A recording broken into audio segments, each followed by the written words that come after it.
మీరంటే మాకు అపారమైన గౌరవం ఉంది స్పీకర్ గారు, గౌరవనీయులు పెద్దలు, మీరంటే మాకు అపారమైన గౌరవం ఉంది. మిమ్మల్ని మేము దయచేసి కోరేది, సభ బిజినెస్ను దయచేసి నడిపే క్రమంలో గౌరవ మంత్రులు మేమేదైనా తప్పు మాట్లాడినా, మేమేదైనా మాట్లాడకూడని మాట మాట్లాడినా, తప్పు మాట్లాడినా సవరించే అధికారం వారికి ఉంది. వారు ఇంటర్వ్యూని కావచ్చు, కరెక్షన్ చేయవచ్చు. కానీ దయచేసి తమరిని కోరేది, ఇక్కడ ప్రతిపక్షంలో మేము 39 మంది ప్రధాన ప్రతిపక్షంలో ఉన్నాం, వాళ్ళు 64 మంది ఉన్నారు. మరి వారికేమో సభ్యులు లేచినా మీరు సమయం ఇస్తున్నారు, వారు వ్యక్తిగతంగా దూషించినా, నోటికొచ్చినట్టు మాట్లాడినా మీరు కనీసం మళ్ళీ మాకు అవకాశం కూడా ఇవ్వట్లేదు. మొదలు డిమాండ్ సార్, దయచేసి కడియం శ్రీహరి గారి పట్ల వారు చేసిన అనుచిత వ్యాఖ్యలను తొలగించండి రికార్డుల నుంచి, దయచేసి వారిని ఉపసంహరించుకోమని చెప్పి కూడా నా విజ్ఞప్తి నెంబర్ 1.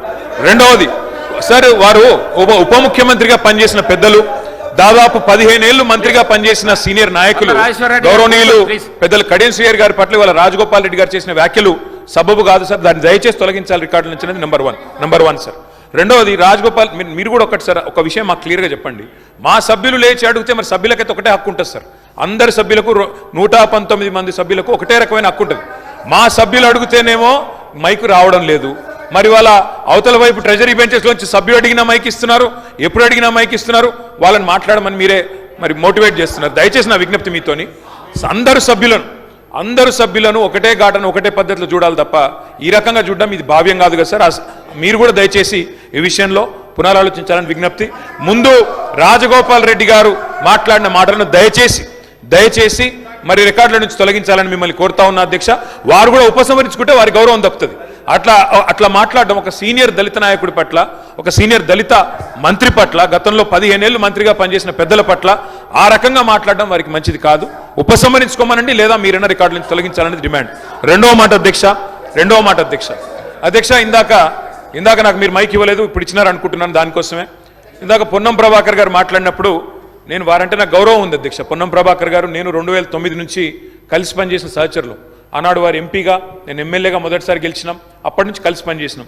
కానీ సత్యదూరమైన మాటలు చెప్తుంటే, వాస్తవానికి విరుద్ధమైన మాటలు చెప్తుంటే బాధతో తప్పకుండా అన్నాం అధ్యక్ష. కానీ వారు కూడా గౌరవ మంత్రి వారు, ఈరోజు గౌరవ మంత్రి గారు తప్పకుండా ఆలోచించాలి, మాట్లాడేటప్పుడు ఒకటికి 2 సార్లు ఆలోచించాలి.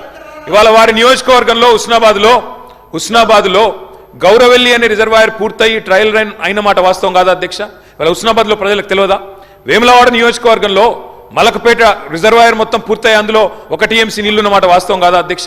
ఇవాళ కాళేశ్వరం గురించి మాట్లాడి అదేమి జరగనట్టు నేను మేడిగడ్డకు పోయి వచ్చి మా మీద బురద జల్లే ప్రయత్నం ఏదైతే చేస్తున్నారో అధ్యక్ష, నేను గౌరవ సభ్యులకు తమరి ద్వారా తెలియజేసేది అధ్యక్ష ఒకటే ఒక్క మాట అధ్యక్ష. కాళేశ్వరం అనేది ఒక బరాజ్ కాదు అధ్యక్ష. కాళేశ్వరం అంటే 3 బరాజులు, 15 రిజర్వాయర్లు, 21 పంప్ హౌజులు, 19 సబ్ స్టేషన్లు, 203 కిలోమీటర్ల టన్నల్స్, 1531 కిలోమీటర్ల గ్రావిటీ కాలువలు, 141 TMCల స్టోరేజ్ కెపాసిటీ, అదేవిధంగా 240 TMCల యూటిలైజేషన్. శ్రీహరి గారు ఏమన్నారు అధ్యక్ష? శ్రీహరి గారు ఒకటే మాట అన్నారు, స్టెబిలైజేషన్ కూడా తీసుకోవాలి ఒక ప్రాజెక్టులో. కొత్తగా 97,000 కూడా నీళ్ళు ఇయ్యలేదని మాట్లాడితే స్థిరీకరించబడ్డ ఆయకట్టు ఎంత అని అధికారిని అడుగుతుంటే ముఖ్యమంత్రి గారు మాట్లాడనీయలేదన్నారు. గొప్ప ఉదాహరణ నా నియోజకవర్గం అధ్యక్ష.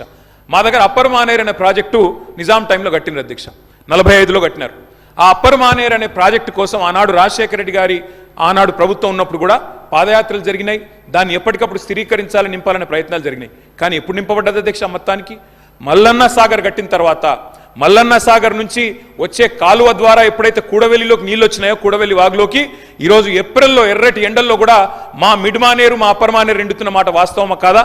మా కరీంనగర్ జిల్లా శాసనసభ్యులు వారికి తెలుసు అధ్యక్ష, శ్రీధర్ బాబు గారికి, పొన్నం ప్రభాకర్ గారికి. అందుకే ఆ బాధతోనే మేము చెప్పింది, గౌరవెల్లి అయినా, మలక్పేట్ రిజర్వాయర్ అయినా, అదేవిధంగా మా అప్పర్ మానేర్ అయినా, స్థిరీకరించబడ్డ సింగూర్ అయినా, స్థిరీకరించబడ్డ నిజాం సాగర్ అయినా, SRSP పునరుజ్జీవమైనా, ఇవన్నీ కూడా కాళేశ్వరం ద్వారా జరిగిన మాట వాస్తవం అధ్యక్ష. అందుకే గౌరవ మంత్రి గారిని, ప్రభాకర్ గారంటే నాకు గౌరవం, ఎందుకంటే ఉద్యమ సహచరుడు. ఆనాడు పార్లమెంట్లో వీరోచితంగా పోరాడింది కాబట్టి మా నాయకుడు కేసీఆర్ గారు కూడా కరీంనగర్లో, ఇక్కడ అక్కడ కాదు అధ్యక్ష, కరీంనగర్కి వచ్చే బహిరంగ సభలోనే వారిని అభినందించారు. కాబట్టి మాకు అట్లాంటి మంత్రి గారిని అగౌరవపరిచే కుసంస్కారం లేదు. కానీ మంత్రి గారు కూడా వాస్తవాలు చెప్పాలి అధ్యక్ష.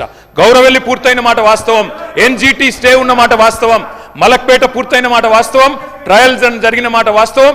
కాళేశ్వరంలో, ఇంత పెద్ద కాళేశ్వరంలో 3 బరాజులు, అదేవిధంగా 15 రిజర్వాయర్లు ఉండే కాళేశ్వరంలో ఒక్క బరాజులో 3-4 పిల్లర్లకు ఇబ్బంది జరిగితే దాన్ని రిపేర్ చేయండి. ఇప్పుడే మా గౌరవ పెద్దలు కడియం శ్రీహరి గారు డిమాండ్ చేసినారు, దాన్ని రిపేర్ చేయండి. రైతుల మీద కోపం పెంచుకోకండి. కేసీఆర్ గారి మీద కోపం ఉంటే రాజకీయంగా ప్రయోజనం కావాలనుకుంటే ప్రయత్నం చేయండి, కానీ ఆ ప్రాంత రైతాంగం పట్ల కక్ష కట్టవద్దు. నింపండి, మేడిగడ్డ నింపండి, కాళేశ్వరంలో పంపింగ్ స్టార్ట్ చేయండి. వాళ్ళ 5,000 క్యూసెక్ల నీళ్లు కిందికి పోతున్నాయి. ఇది రాజగోపాల్ రెడ్డి గారు. అధ్యక్ష, పదాలు తెలియని పెదవులకు అమృత వాక్యం అమ్మ. సంతానలేమి సమస్యతో బాధపడుతున్న ప్రతి స్త్రీమూర్తి బాధను మేము అర్థం చేసుకోగలం. 49 వరల్డ్ బెస్ట్ ఎంబ్రియాలజీ ల్యాబ్ మరియు జిల్ట్రిక్స్ అలారం సిస్టాన్ని మొట్టమొదటిసారిగా ఏపీ మరియు తెలంగాణలో ఈ నెల 9న ప్రముఖ సినీ నటి స్నేహ, స్పెయిన్ దేశానికి చెందిన international senior embryologist Javier Herrera గారు ప్రారంభించారు. ఈ శుభతరుణంలో రక్త పరీక్షలు, AMH test, RBS, semen analysis, ultrasound scan, follicle scan ఈ నెల 31 వరకు ఉచితంగా అందిస్తుంది. 49 49 అంటే సంతానం, 49 అంటే సంతోషం.